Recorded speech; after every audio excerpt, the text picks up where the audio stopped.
Buenas noches, estimada teleaudiencia. Bienvenidos al programa Legalmente Hablando.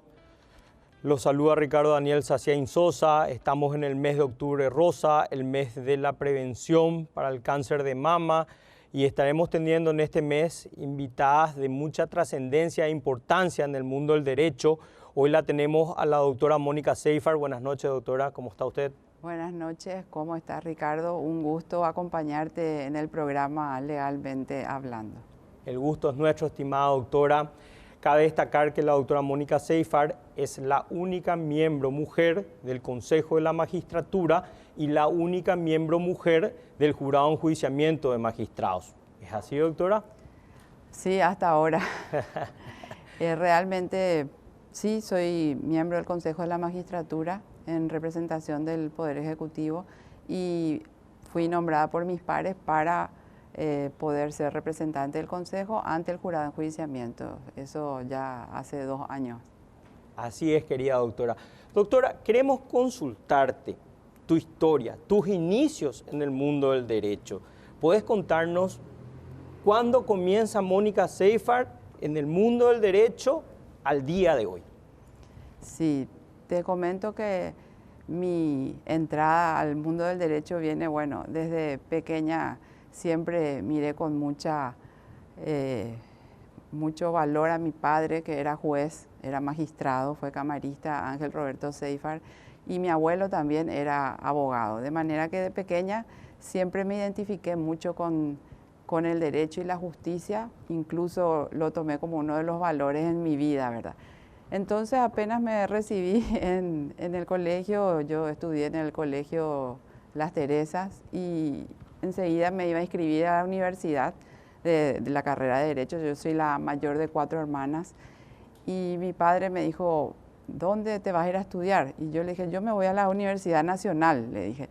Me dijo, en este momento tengo como una situación, mi hija me dice, donde no sé si vas a poder pasar ese examen de ingreso, te sugiero ir a la Universidad Católica.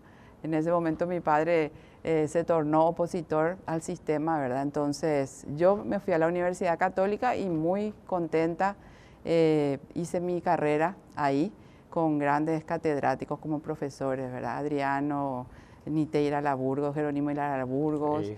Y realmente fueron fuente inspiracional, además de que tengo un gran amor a la patria, ¿verdad? Y mi vocación siempre fue servir al derecho.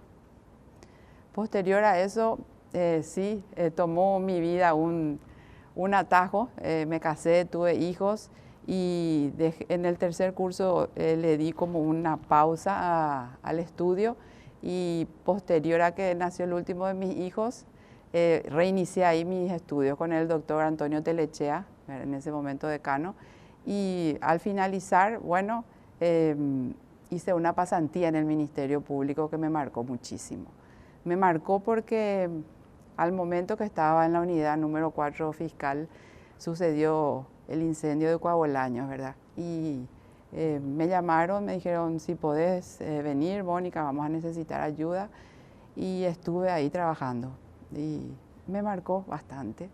Y fue lo que también me hizo notar que realmente los valores que yo tenía podían trascender para ayudar muchísimo a quien lo necesitara, ¿verdad? En el ámbito de la justicia.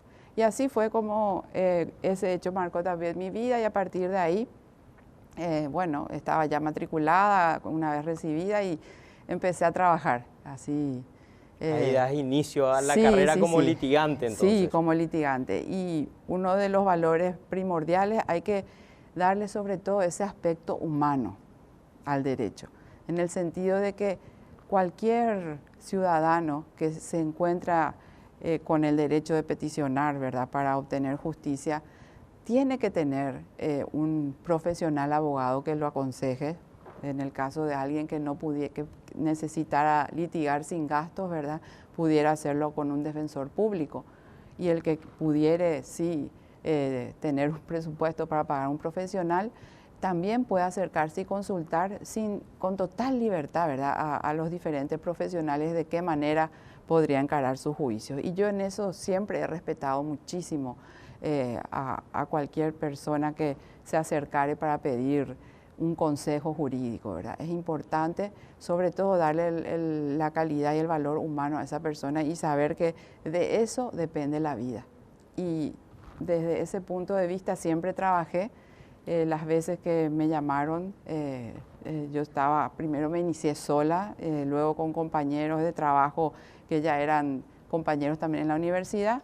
Posterior a eso, en el año 2013, fue Víctor Pecci, el ex ministro de Deporte y campeón del tenis, ¿verdad?, paraguayo, que me había llamado me dijo que quiero tener una reunión contigo. Me acerqué a él y me dijo, me ofrecieron ser ministro de Deporte y quería saber si podías acompañarme y ser asesora jurídica en la Secretaría de Deportes. Y bueno, ahí se inicia en el año 2013 mi entrada, digamos, a lo que es realmente un cargo público que anteriormente yo nunca estuve, ¿verdad?, en el sector público, más que esa entrada, ese ingreso de pasante en el Ministerio Público en aquella ocasión, claro, cuando recién me recibí. Y bueno, estuve ahí en la Secretaría de Deporte hasta el año enero 2016 y posterior a ello me retiré un poquito a ordenar las cuestiones familiares, ¿verdad?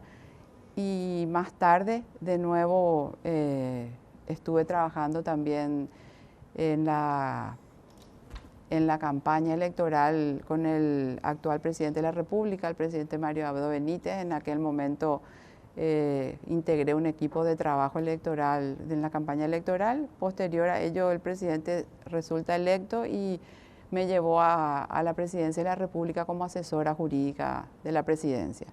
Un trabajo de gran envergadura administrativa, fascinante, porque realmente desde ahí se pueden denotar las políticas públicas necesarias para que nuestro país salga adelante, sobre todo para que nivelar la cancha, ¿verdad? Siempre hablamos de eso, nivelar la cancha para que todos los sectores de la sociedad puedan salir adelante, progresar, no solamente en la educación, en la salud, sino que hay diferentes factores que pueden ayudar a que el ciudadano cada vez tenga una ayuda mucho más, como digamos, detallada de lo que es su actividad. Si vemos el sector industrial, necesita que haya políticas públicas desde el Ministerio, por ejemplo, de Industria y Comercio, para que se apoye su sector. El sector agrícola necesita de políticas públicas que le den también mayor fortaleza para poder ser buenos productores, ¿verdad? Claro. Entonces hay realmente ese trabajo desde la administración pública también a mí me abrió mucho la visión de país. Digamos que fue una preparación. Sí, sí. Y posterior a eso, una de las importantes, digamos, uno de los importantes factores que el presidente también visionó es que necesitábamos institucionalizar la justicia. Y fue ahí que entonces me nombra como representante del Poder Ejecutivo al Consejo de la Magistratura con el fin de fortalecer la institución, ¿verdad? Fortalecer en el sentido de que había proyectos para que la transparencia llegue a todas las instituciones. Es muy importante. ¿Por qué? Porque el ciudadano puede estar enterado de todo lo que son procesos de selecciones y en el ámbito de la justicia mucho más. Entonces, hoy en día realmente yo creo que el Consejo de la Magistratura está teniendo una participación muy importante en la selección de ternas. Es luego su función constitucional. Como usted sabe, la función del Consejo es tener preparadas las ternas una vez que haya vacancias en los cargos que la Corte comunica, para elegir las ternas donde los ministros de Corte elegirán a uno de los ternados para ocupar los cargos. ¿Eso por qué es importante? Porque se debe seleccionar a los mejores, a los más capaces, probos e íntegros, con un perfil especializado ya.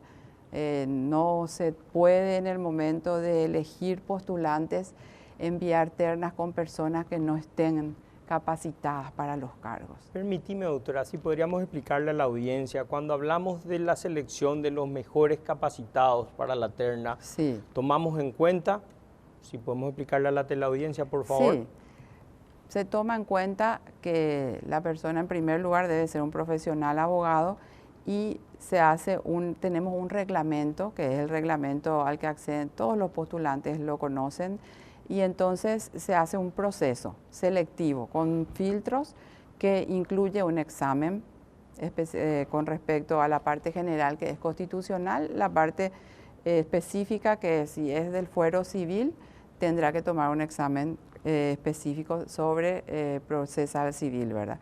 Si es laboral, el examen constitucional debe pasar, que es la parte general, y luego rendir el examen específico de procesal civil, si es laboral, laboral, si es penal sobre derecho penal, si es, por ejemplo, para juez de paz, también tiene un temario de acuerdo a lo que son las funciones de un juez de paz, que hoy en día se han ampliado por acordadas de la Corte y por leyes que se han dado, ¿verdad?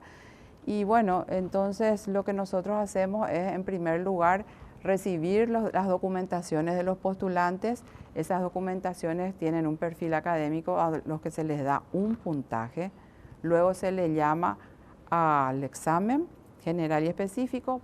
Van a tener un puntaje de acuerdo al examen. Ese examen se corrige en forma totalmente mecanizada. Ya es un examen que no tiene ya, digamos, el factor humano, no es un profesor que corrige, sino que es la computadora, de manera que también está totalmente automatizado. Tiene una etapa de reconsideraciones, por supuesto, porque siempre se tiene en cuenta que puede haber alguna protesta. Posterior a ello también se toma un test psicotécnico. Ese es otro logro que se ha conseguido, digamos, porque anteriormente los test que se hacían, los test psicotécnicos, eran más dirigidos a gerentes. No estaba muy delimitado el área, que ahora es el área jurídica, ¿verdad? Entonces el test que ahora se realiza se hace de un test que se trabajó con la Corte en un convenio, donde el perfil es totalmente para un hombre o mujer de derecho.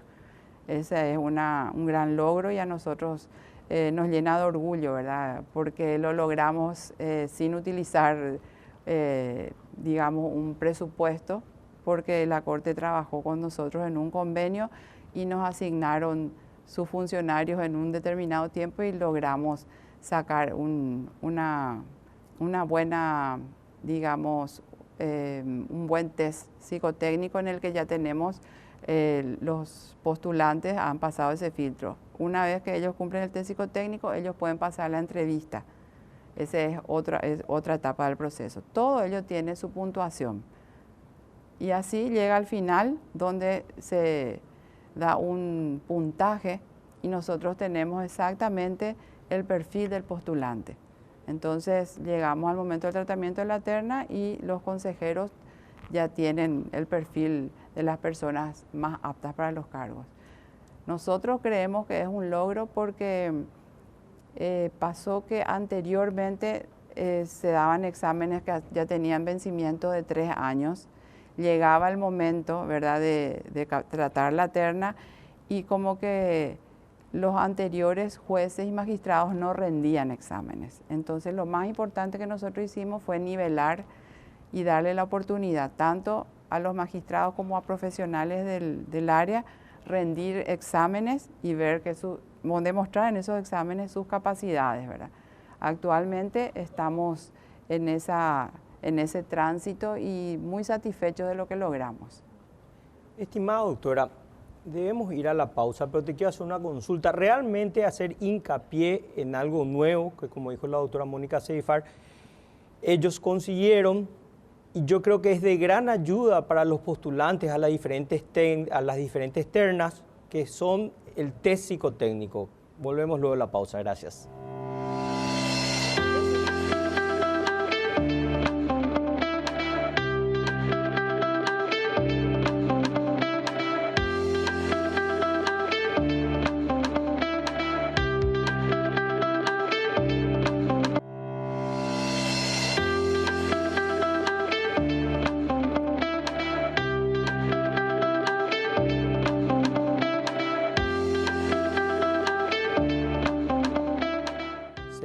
nuestro programa Legalmente Hablando con la doctora Mónica Seyfarth.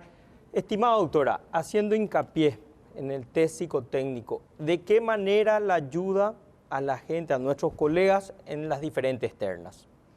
Sí, ese test psicotécnico está conceptuado para hombres y mujeres de derecho. Entonces es un test que lo que hace es darle una oportunidad de demostrar sus habilidades. Es como aquellos test que se hacían en la época de colegio donde te dice, bueno, este está preparado para ser un perfecto ingeniero, o aquel tiene la habilidad para ser una persona que siga carreras humanas, ¿verdad? Entonces, ese test directamente el hombre o la mujer de derecho que estudió el derecho lo puede realizar con solvencia, ¿verdad? Y el resultado que arroja es darnos el perfil.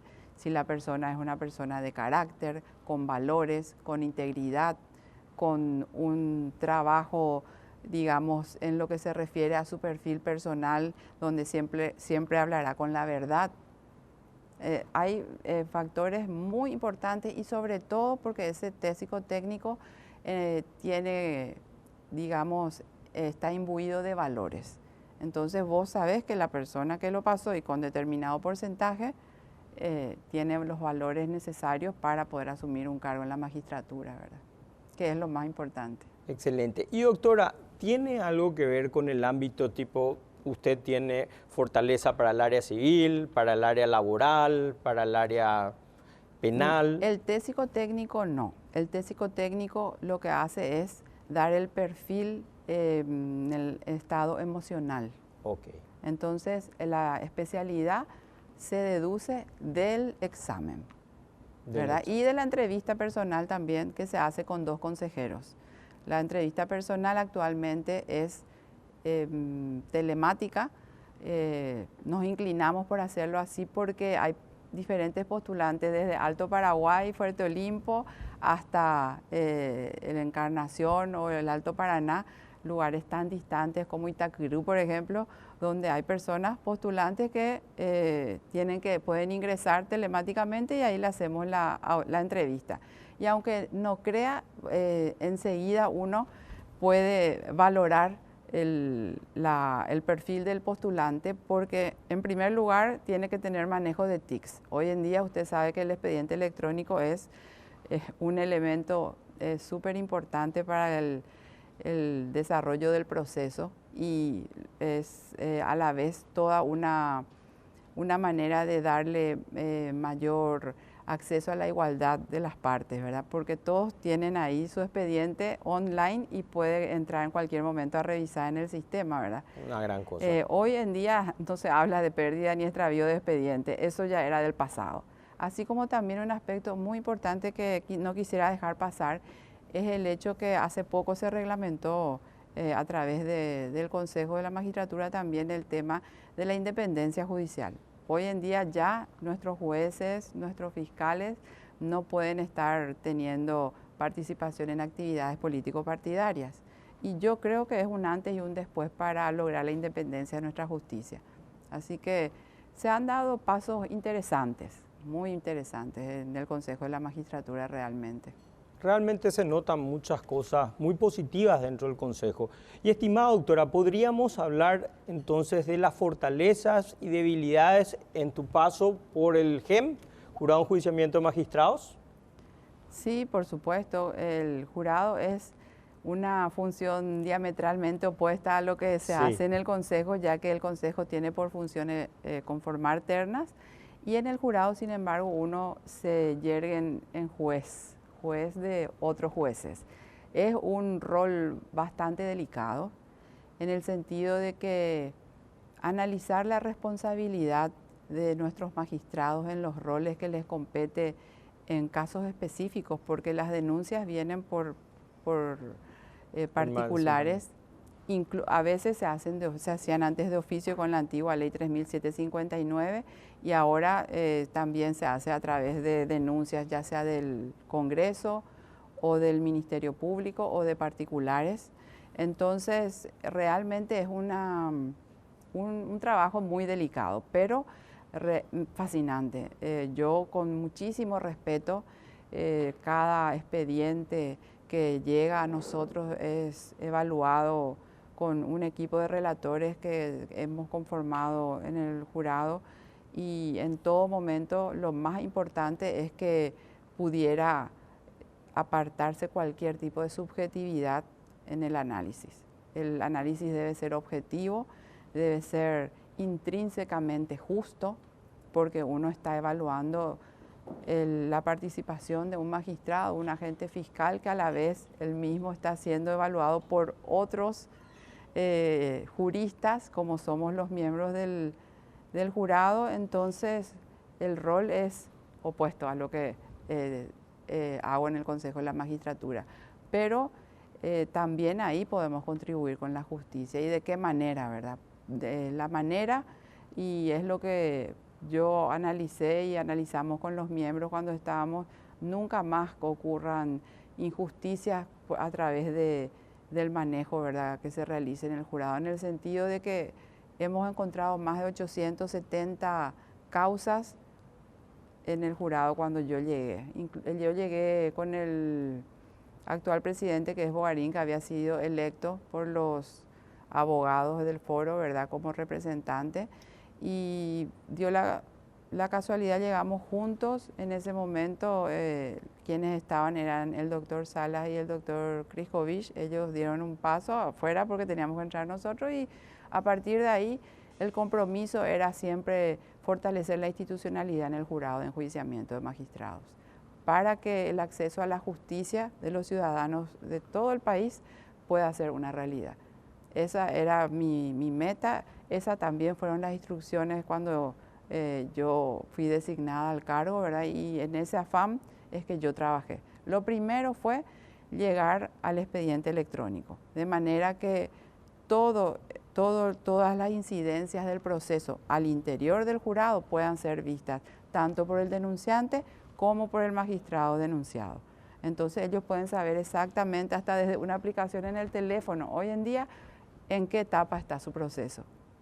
Eso es muy importante. Muy interesante, muy importante. Sí, señor, así es. Eso fue uno de los logros. Y después fue el otro logro muy importante también, es que se ha llegado ya a tratar la totalidad de los expedientes con la ley 3759, que es la anterior ley del jurado de enjuiciamiento, donde a la fecha ya no hay ni un expediente de años anteriores, porque había expedientes hasta del año 2005 incluso, que por el paso del tiempo ya han sido resueltos la mayoría. Entonces no tenía sentido dejar guardados esos expedientes. Todos los casos se han analizado, incluso muchas veces decían, ¿por qué esto está acá?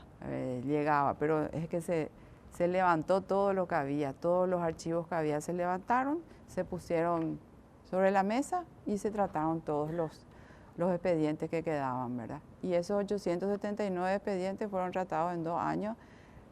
Fue hace 15 días que tratamos los últimos, y los que hoy se están tratando ya son expedientes y denuncias que ingresaron con la nueva ley.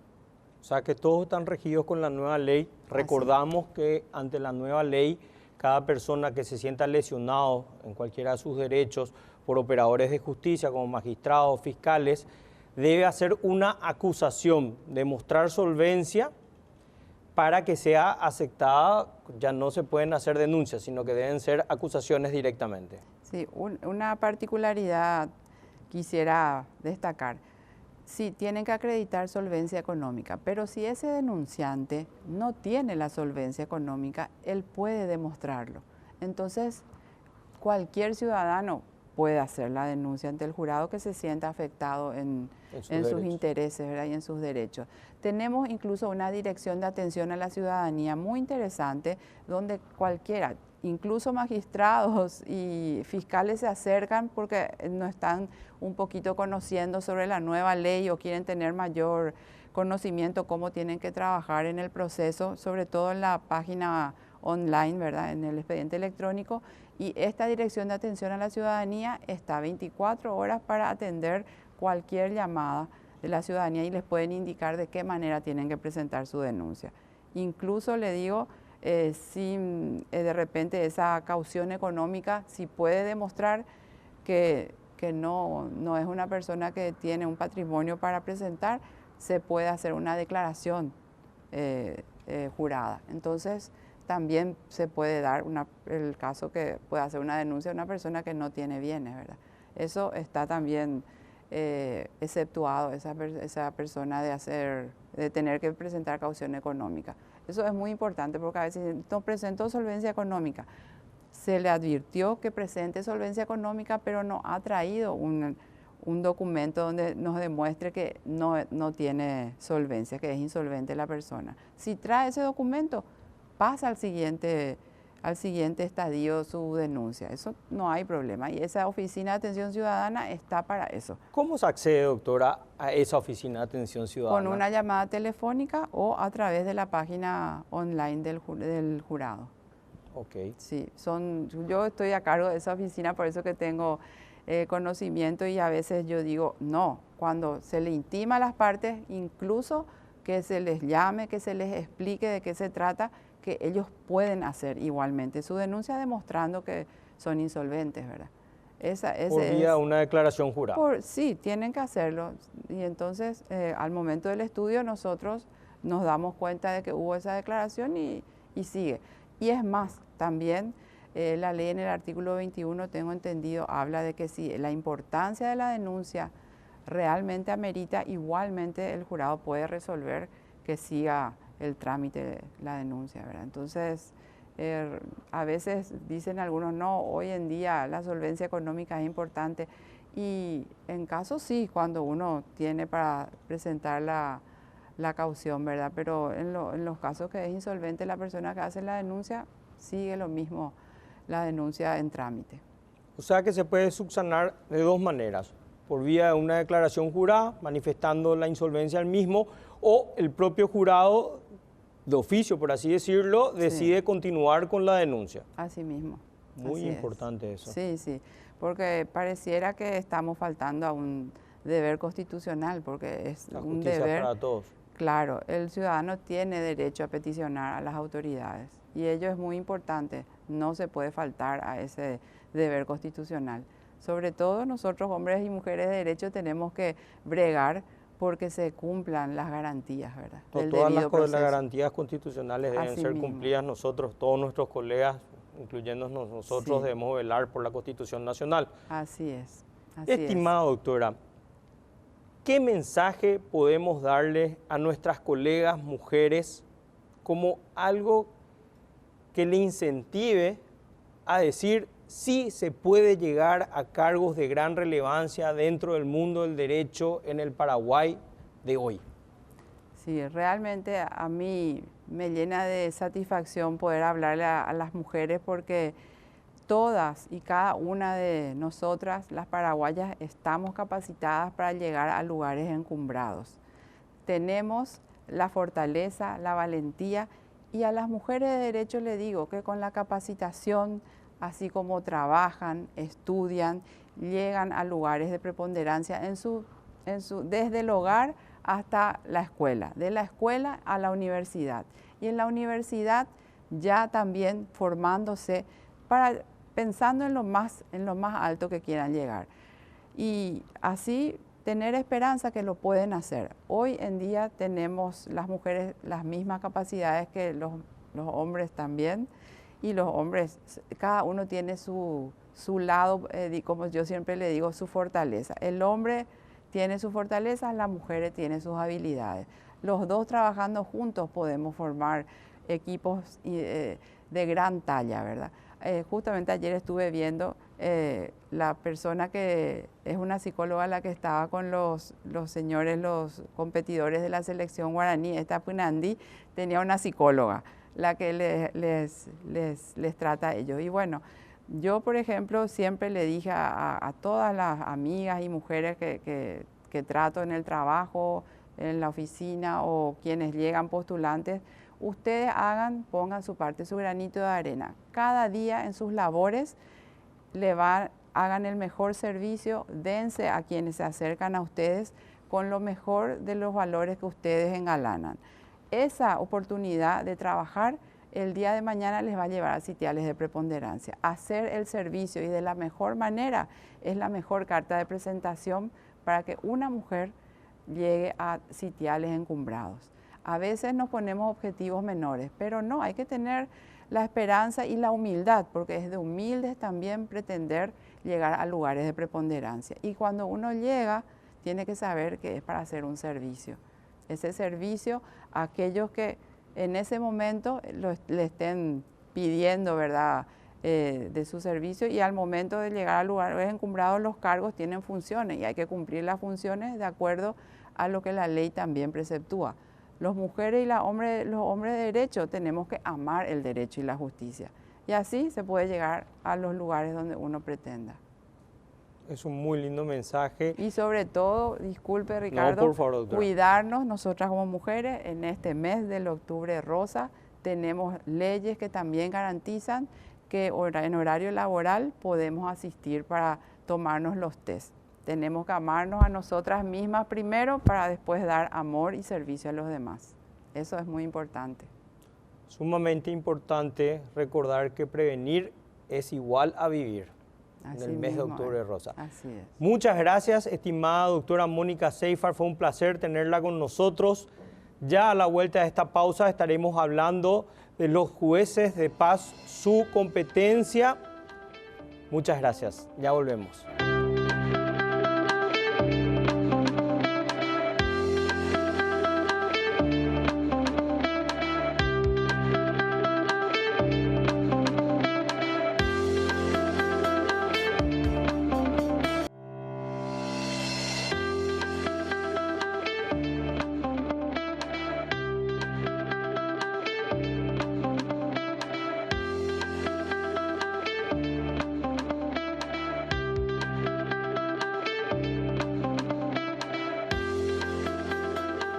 Seguimos con nuestro programa Legalmente Hablando. En este bloque estaremos hablando de los juzgados de paz, su competencia, circunscripción, y para eso hemos invitado a la doctora Susana Granado, que es la presidenta de la Asociación de Jueces de Paz del Paraguay.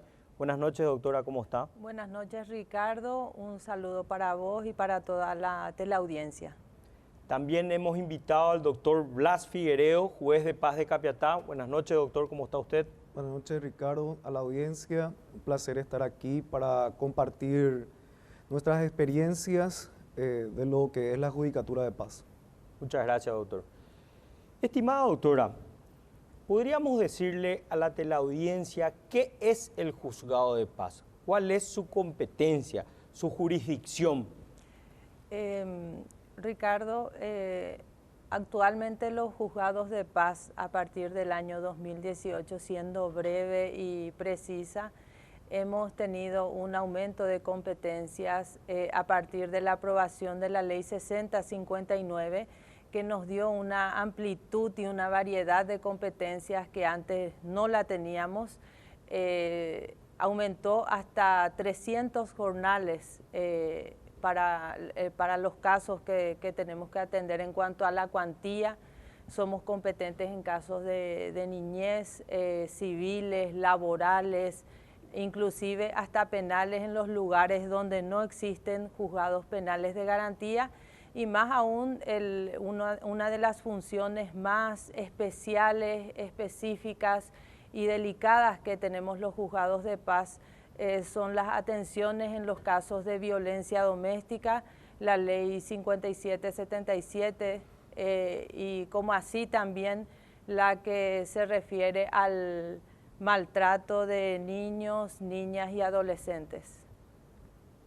Bueno, estamos hablando entonces, doctora, si entendí bien, que con mayor frecuencia o la mayoría de los casos que tienen es la de violencia doméstica. Asimismo, Ricardo, y justamente los datos estadísticos que manejamos en los juzgados de paz revelan justamente esta situación que se está viviendo sobre este flagelo que vivimos, no solamente a nivel nacional, sino también a nivel mundial, más todavía después de la pandemia hubo un aumento considerable en los casos de violencia doméstica, una situación que preocupa no solamente a nosotros como autoridades, sino es un problema de Estado, ya que no solamente implica la atención jurisdiccional de los casos de violencia doméstica, sino que requiere también una actuación integral por parte de los servicios estatales, ya sea a nivel del Ministerio de Salud, con las atenciones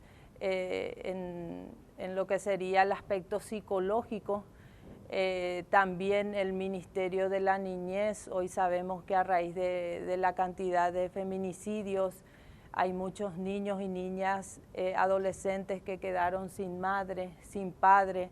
Entonces eso tiene una consecuencia bastante difícil para una criatura que está creciendo, para la sociedad, para la familia, que tiene pérdidas no solamente de hijas, sino estamos hablando de madres, hermanas. Entonces constituye una situación bastante grave. Hay un aumento considerable en las cifras durante un periodo de tiempo.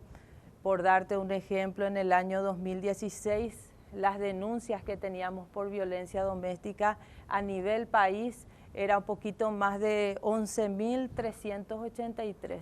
Haciendo un comparativo con las cifras que cerraron en diciembre del año pasado, cerramos con 27.342 casos de denuncias de violencia doméstica en los juzgados de paz a nivel nacional, siendo el Departamento Central el que lleva la delantera con la mayor cantidad de casos, capaz sea por una cuestión poblacional también, pero es algo preocupante no solamente para los juzgados de paz, sino, como te dije, más bien es algo que se debe de tratar de manera interinstitucional, porque la mayoría de las instituciones deberían de estar involucradas para poder atender estos tipos de casos. Hoy día, de enero a agosto, cerramos unas cifras de 18.659 denuncias en los juzgados de paz. Y en ese sentido, 7.519 solamente constituyen el área del Departamento Central, siendo la ciudad de Luque el de mayor estadística en casos de violencia doméstica, y el de mi compañero Blas en Capiatá es el segundo que lidera en ese sentido. O sea, doctora, que estamos hablando de un crecimiento del 150%, y estos 21.000 serían solamente del año 2022. Sería del año 2022, de enero a agosto. Ahora, la próxima semana se estaría cerrando las cifras que vienen hasta septiembre, pero sí consideramos que es un aumento considerable. Quizás se dé por la confianza de la ciudadanía hacia la justicia, quizás se deba porque hoy día hay mucho más promoción de los derechos de las mujeres y de las personas, hay que decir, porque la violencia doméstica no solamente implica el hecho de que la mujer sea maltratada, sino tenemos que hablar de la persona. Puede ser tanto varones como mujeres, pero estadísticamente siempre la mujer es la que lleva más del 90% de las denuncias que llegan a los juzgados de paz son realizadas por mujeres. Doctor, en su experiencia, ya que tiene prácticamente una ciudad con más denuncias, ¿qué podemos decirle a la mujer que está siendo víctima de violencia doméstica? ¿Cuál es el proceso, el procedimiento desde hacer la denuncia? Si nos puede dar un poco de luz en cómo sería. Yo estoy siendo violentado domésticamente, ya sea física o psicológicamente, por supuesto, si también nos puede explicar esa diferencia. ¿Cómo inicia el trámite? Bien, como comentó Susana, desde el año 2016 estas cifras crecen en forma constante. Lastimosamente, tenemos que llegar a esta situación porque existe violencia. Y la violencia es, sin duda, un fenómeno social. La fuente está en la familia. Por tanto, tenemos que trabajar no solamente en lo paliativo, que es la función que realiza la Judicatura de Paz, y yo incluso amplío esto y comento que viene desde la Corte Suprema de Justicia. Hay una línea de acción en donde nosotros tenemos que intervenir inmediatamente para cualquier tipo de violencia. A la consulta, existen dos normativas hoy vigentes que regulan prácticamente una función de la Judicatura de Paz. Brevemente, antes de hacer y responder la consulta, hoy la Judicatura de Paz prácticamente se divide en dos facetas. Uno, protección de violencia para mujeres, varones, que también existen, y también personas adultas mayores y niños. En síntesis, a todas las personas vulnerables que la Judicatura de Paz le da atención en forma inmediata. Y por otro lado está su competencia en civil y comercial, laboral, que como sabemos existen también litigios y es un monto considerable, 300 jornales como comentó Susana. Una persona, si es víctima de violencia doméstica, que puede ser ya sea física, por supuesto el golpe. Comparto porque este programa se ve también en el interior y esa persona que con el cinto, hoy no paso ve la imena, o le da con un puñetazo, le pega por el ojo el famoso homogesacuarobú. Entonces va la mujer desesperada, porque eso es lo que nosotros atendemos, a víctimas que tienen esa situación de desespero. ¿Por qué? Porque la violencia solamente ocurre cuando existe asimetría de poder. Por eso en Paraguay casi un 85% a 90% de los casos son de mujeres. ¿Por qué? Porque esto viene incluso de una cuestión sociológica, antropológica y hasta histórica. Para el paraguayo, la mujer es su propiedad, she cuñá, she servija. Estamos hablando con términos que se utilizan mucho en el interior y eso está en su cosmovisión. Por tanto, la mujer, y estamos en el mes, no solamente para proteger una cuestión catastrófica como es la enfermedad de cáncer de mama, sino para concientizar de que la mujer tiene que ser protegida en forma integral. Esta mujer que es víctima, ya sea en una cuestión extrema, golpes físicamente que sufre, también puede sufrir violencia psicológica. ¿Cómo es una violencia psicológica? Cuando existe la desvalorización, nereva ley, sos una inútil. La mujer, y esto siempre comento cuando estoy en cátedra, cuando las alumnas le pregunto, ojalá que ustedes nos pasen por esto, pero al llegar a su casa y que su pareja, novio o esposo le diga, ¿por qué te fuiste así vestida? Esa pollera es muy corta, ese pantalón está muy ajustado. ¿Para quién vos te vestís? Hoy me nerecó alguno de chongo. Entonces esas son formas de violencia. Incluso acá las compañeras que están trabajando, espero que nunca pasen por eso o que le diga, ¿qué es lo que tardas tanto en tu trabajo? Esa es una forma de violentar a alguien. La mujer que sufre esa violencia tiene el derecho de que el Estado, en su carácter de protector de cualquier persona que sufra violencia, esto está incluso en el artículo 60 de la Constitución Nacional, sí, que el Estado tiene que garantizar que no exista violencia en la familia. Nosotros eso bajamos legalmente la ley 1600, varón y mujer, y la ley 5777, que es protección integral para las mujeres. Va al juzgado de paz, no necesita cédula, no necesita ningún diagnóstico médico, no necesita ninguna denuncia en la comisaría, solamente su presencia y ahí, si vale el término, se dispara procesalmente lo que es la protección para ella. Y nosotros como jueces de paz tenemos que dar las medidas de protección de forma inmediata. La ley 1600 en su artículo 2 establece que acreditada la verosimilitud del hecho denunciado. Esto yo cuando estoy con los colegas litigantes y cuando van y me objetan, ¿cómo le das la medida sin que te pruebe? No necesita probar, solamente el relato que hace tiene que ser creíble, verosímil. Tiene que, por ejemplo, decir, mi esposo tiró mi celular, mi novio me pegó, o mi novio me dijo que soy una cualquiera, o mi novio se enojó porque llegué tarde. Entonces son situaciones creíbles y el juez en esta primera fase de la protección, tiene que otorgar las medidas de forma inmediata. Se establece un plazo para que se sustancie y ahí se garantiza el derecho constitucional a la defensa, en donde el agresor, denunciado, o puede ser también agresora, tiene la posibilidad de defenderse y manifestar de que el hecho relatado por la víctima en esta primera fase no corresponde a la verdad. Y ahí el juez, al terminar la audiencia de sustanciación, tiene 4 posibilidades. 3 que son: confirmar las medidas dictadas inaudita parte, vale decir, las que se dictan con el relato de la víctima. Puede modificar las medidas, que generalmente son, la más grave es la exclusión del hogar. Se le saca al agresor. También los colegas litigantes que asesoran al agresor dicen, pero acá lo que se hizo fue un desalojo. Y ahí tenemos que diferenciar.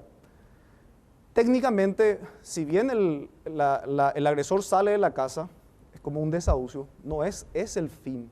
Lo que se pretende es cortar el ciclo y el círculo de violencia. Permitime, doctor, porque vale una aclaración esto. Estamos hablando de que si una mujer hace una denuncia de violencia doméstica, no le puede decir la autoridad competente, vuelve a la casa, vuelve con quien te está agrediendo. Por supuesto. Excelente, doctor, la explicación. Por favor, continúa. Por supuesto. ¿Por qué? Porque nosotros tenemos que cortar ese ciclo. La violencia se genera de la siguiente manera en forma general. Primero, estamos bien. Tomamos un helado juntos, una gaseosa, pasamos bien. Ahí cuando nos estábamos yendo a nuestra casa, alguien le saluda a la mujer. Llega el varón y ya empieza, ¿quién fue él? ¿Quién es esa persona que te saluda? ¿Por qué tanta sonrisa con él? No, no es nada, no pasa. Al día siguiente, el varón se quedó eso en su mente. Recuerden, es una cuestión antropológica. Él cree que esa mujer es su propiedad. Usted no puede mirarle ni hablarle a alguien. Y a ella le empieza con algún estirón o le dice, no te vas a poner ese vaquero, esa blusa. Y sigue la violencia y la mujer no denuncia. De aquí a 7 días, a 15 días, él ya le pega. O sea, que inicia como una violencia psicológica y luego continúa ya de las agresiones verbales, del hostigamiento, atizogamiento, ya continúa con la parte física. Claro, termina, insisto, violencia sinónimo abuso. Solamente puede existir abuso si existe asimetría de poder. ¿Qué significa eso? Yo te controlo. Estás en situación de vulnerabilidad con respecto a mi persona. Entonces yo no puedo hacer nada. ¿Y eso cómo puede darse? Vos me das la plata. La para parte que yo, económica, claro. O me tenés condicionado de que me aislás. Y eso también ocurre con los varones. Ojo con eso. Pero en un porcentaje mucho menor. Por eso hoy estamos hablando de violencia contra la mujer. Siempre los colegas litigantes cuando estamos en la academia objetan de que las medidas se dan de forma inmediata, rápida, y algunos dicen, no, pero le quiere sacar nomás de su casa. Le quiere sacar. Entonces yo le explico, el Código Civil establece que los derechos se deben de ejercer de buena fe. La ley, como está legislada y como se instruye, no se piensa porque la mujer viene para sacarle nomás a él y va a meterle a otro. Porque eso es lo que los colegas me dicen. Los colegas le dicen, no, la ley está para que sea, digamos, ejercida de buena fe. Y está castigada en la norma, en el artículo 373 del Código Civil, el ejercicio abusivo del derecho. Entonces, nosotros como jueces de paz, y esto es lo que yo siempre digo a los colegas litigantes cuando plantean situaciones, no podemos dejar de tomar medidas, porque la ley así lo establece. Es más, para eso es esa ley. Claro, esto está regulado en la Constitución, en convenciones internacionales, en leyes y en acordadas. Nosotros tenemos, y eso podemos compartir después, un protocolo. Doctor, dame un minuto, pues debemos ir a la pausa, pero está muy interesante esto. Querida doctora, ¿cuál es el perfil psicológico o psiquiátrico de estas personas que ejercen violencia psicológica o física a estas otras personas? Ya volvemos luego de esta pausa. Muchas gracias.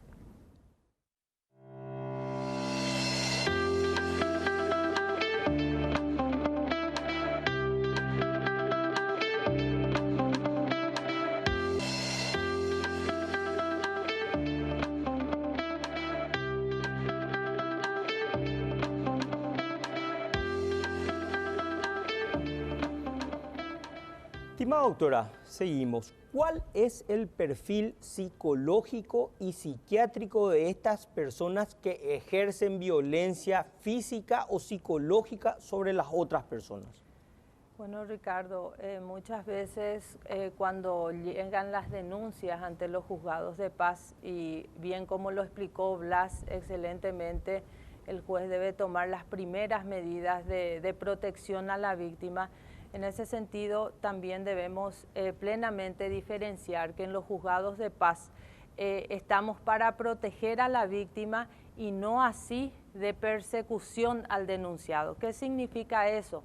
Los juzgados de paz, la primera medida que tenemos que tomar ante una denuncia de violencia doméstica es la de darle esa protección a aquella persona que está sufriendo violencia dentro del hogar o dentro del ámbito familiar. Nosotros no hacemos una persecución al denunciado, porque eso ya es la fiscalía la encargada de hacer en casos en donde la ley establezca que son agresiones mayores. Pero el juzgado de paz se centra específicamente en la protección de la víctima, en la protección en caso de que haya niños, adultos mayores. Por eso es que justamente estábamos diciendo de que las decisiones que se toman como primera medida de protección son medidas inaudita aparte, que hay que diferenciar. En el proceso civil inclusive se toman las medidas cautelares en donde se protegen bienes.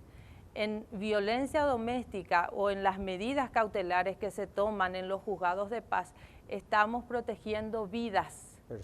Personas. Y ahí viene la gran diferencia entre el proceso civil y lo que nosotros llevamos adelante en los juzgados de paz en cuanto a las medidas cautelares. Y repetir otra vez de que nosotros lo que hacemos es proteger a la víctima y no de persecución al denunciado. Y complementando un poco lo que decía Blas hace rato, es lo que normalmente nosotros solemos escuchar como la cosificación de la mujer, cuando decimos que que la persona se cree dueña de la otra persona. Entonces, ¿por qué se dan muchos casos en donde normalmente el varón, cuando ya no puede seguir con su novia, con su esposa, hay una separación, no permite que otra persona pueda, no permite que esa persona pueda rehacer su vida? Y con eso llega muchas veces a matarla. Ok, esperemos que no llegue a eso, porque esto es un tema muy serio realmente.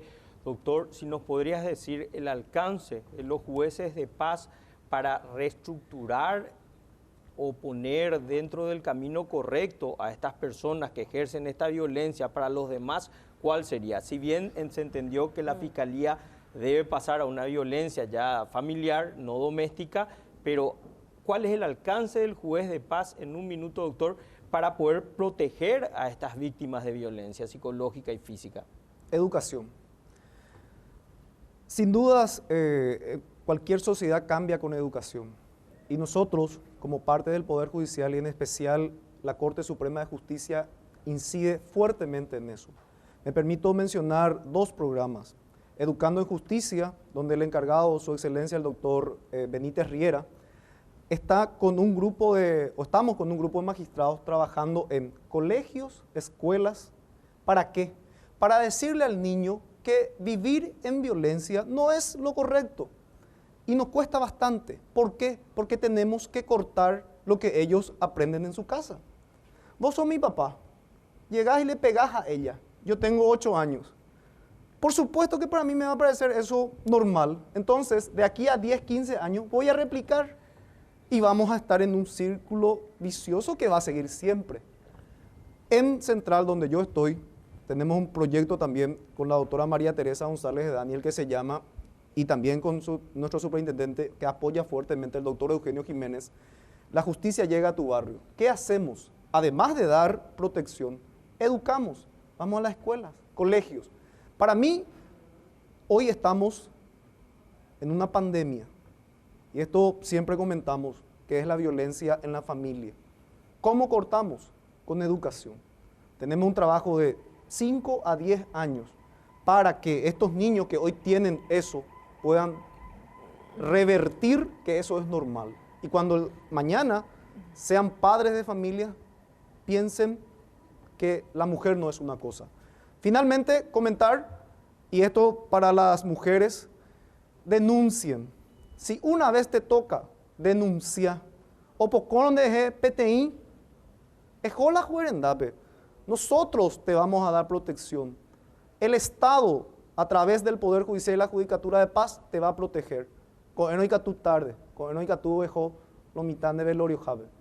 Muchas gracias, doctor. Excelente discurso, estimado doctor. Muchas gracias, doctora, por su presencia. Yo creo que este tema en particular de la violencia doméstica vamos a tener que continuar en otro programa. Muchas gracias.